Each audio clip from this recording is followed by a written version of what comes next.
கண்ணை தொடச்சிக்கிட்டா நடந்ததெல்லாம் எனக்கு தெரியாதுன்னு நினச்சிக்கிட்டியா? எல்லா விஷயமும் நான் கேள்விப்பட்டேன்.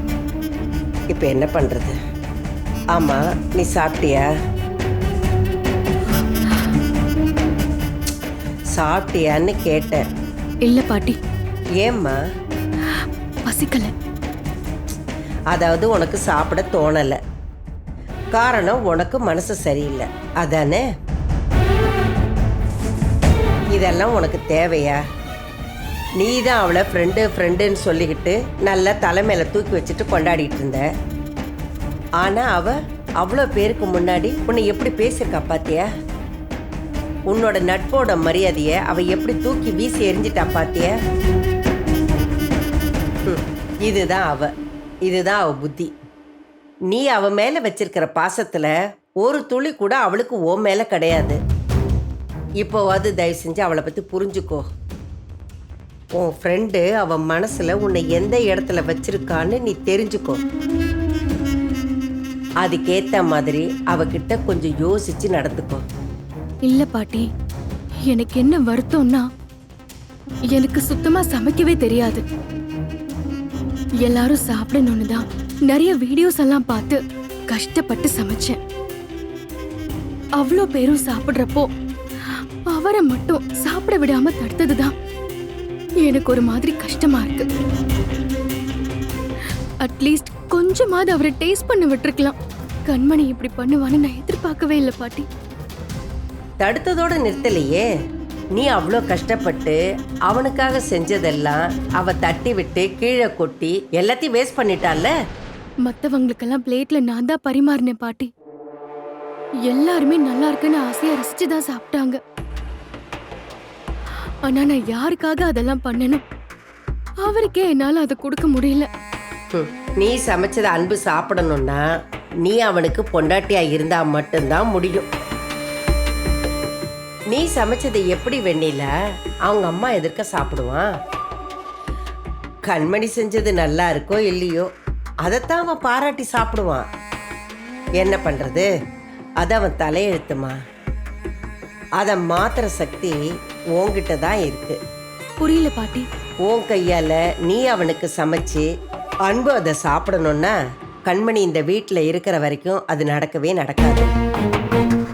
அன்பே நீ சமைச்சதை சாப்பிடணும்னு ஆசைப்பட்டாலும் அவ அவனை சாப்பிட விட மாட்டான். ஆமா, வேணும்னே அதை தட்டி விட்டு கொட்டி ஏதாவது பண்ணுவா. ஏன்டி இப்படி பண்றேன்னு உன்னாலையும் உன் ஃப்ரெண்டு கிட்ட கேட்க முடியாது.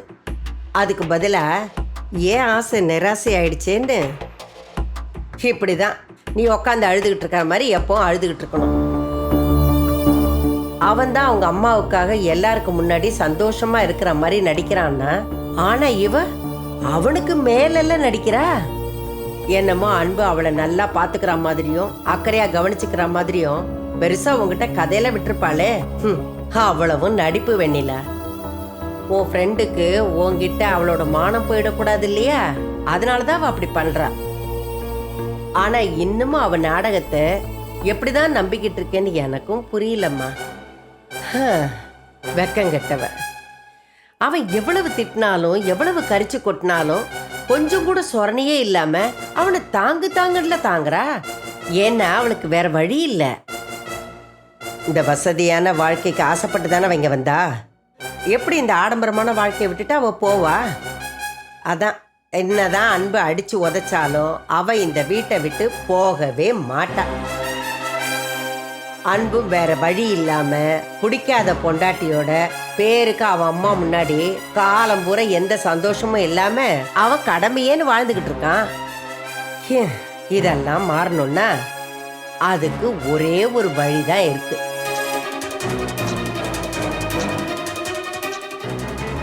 அன்பு மனசுல நீ வரணும்னா கண்மணி இந்த வீட்டை விட்டு போகணும்.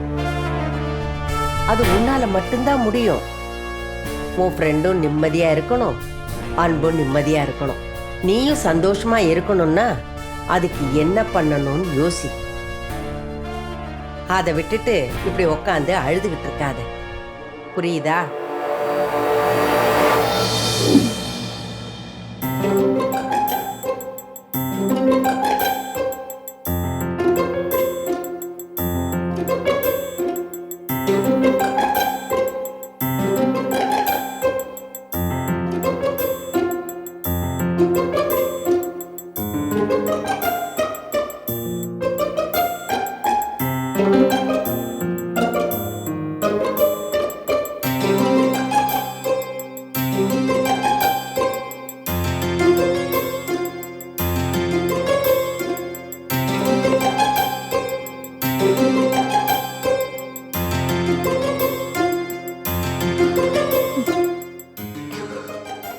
என்னாச்சு கண்மணி? நைட்டு படுக்கிறதுக்கு முன்னாடி இவ்வளவு தண்ணி குடிக்க மாட்டியே? ஒன்றும் இல்லைங்க, ஒரு நாளைக்கு 3 லிட்டர் தண்ணி குடிக்கணும்னு நான் எங்கேயோ படிச்சேன். இன்னைக்கு காலையில இருந்து நான் சரியாவே தண்ணி குடிச்ச மாதிரியே தெரியலங்க. அதான் இப்பயாச்சும் குடிச்சிட்டு படுக்கலான்னு. இல்லையே, நீ இவ்வளவு தண்ணி குடிக்கிறத பார்த்தா நீ முதல்ல சாப்பிட்ட மாதிரியே தெரியல. என்னாச்சு? எப்பயும் விட பயங்கரமா டயர்டா இருக்க? அதெல்லாம் ஒன்றும் இல்லைங்க, வேலை செஞ்ச கலப்பு தான். அது என்ன பார்த்து சொல்லு. தெரியுது. சாப்பிடலையா? ஆமாங்க. ஏன் பாட்டி திட்டினாங்களா? இல்ல உன் ஃப்ரெண்டு அவ செஞ்சத நான் சாப்பிடாம நீ தடுத்ததுக்கு உன்னை கோச்சிக்கிட்டாளா? ஆஹா, அதனாலதான் அப்செட் ஆயிட்டியா? சேச்சே, அதெல்லாம் அவ ஒண்ணுமே சொல்லலைங்க. அப்புறம் ஏன்? பசிக்கலங்க, என்னமோ தெரியல, சாப்பிடணும்னே தோணல. இருந்தாலும் எனக்கு ரொம்ப டயர்டா இருந்துச்சு, அதான் வந்துட்டேன். இப்ப நான் படுத்த அடுத்த நிமிஷமே தூங்கிடுவேன் போல இருக்கு. படுக்கிறேங்க. சரி.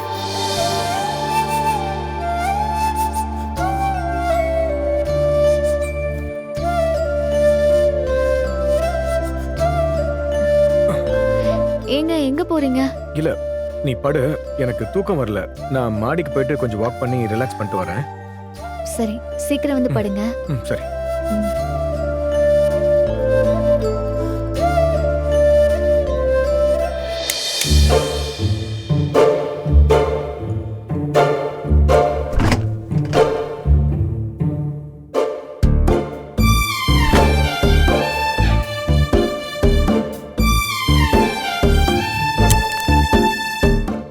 என்கிட்டயே பசிக்கலன்னு போய் சொல்றியா? உனக்கு மனசு சரியில்லைன்றதுக்காக உன்னை எப்படி சாப்பிடாம தூங்க விடுவேன்?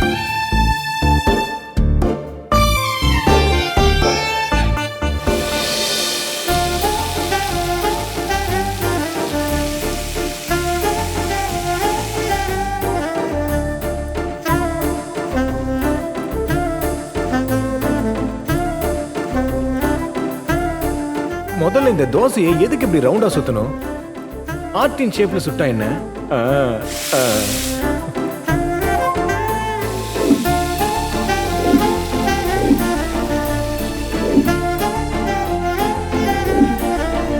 ஏய், என்னடா என்ன பண்ணிக்கிட்டு இருக்க? வேற என்ன, தோசை சுடுறேன். அது ரைட்ரா, ஆனா என்ன கிண்டிக்கிட்டு இருக்க? அது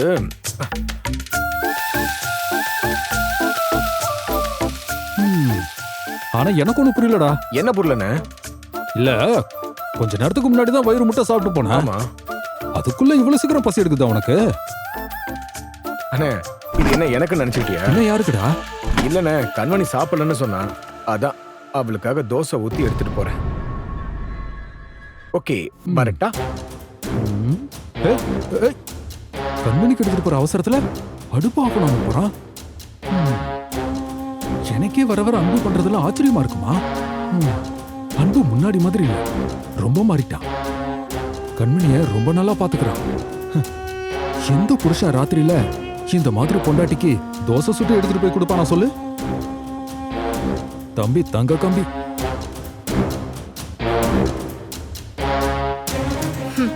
அவர் ஒன்னும் மாறல, சும்மா என்ன வெறுப்பேத்துறதுக்காக நடிக்கிறாரு.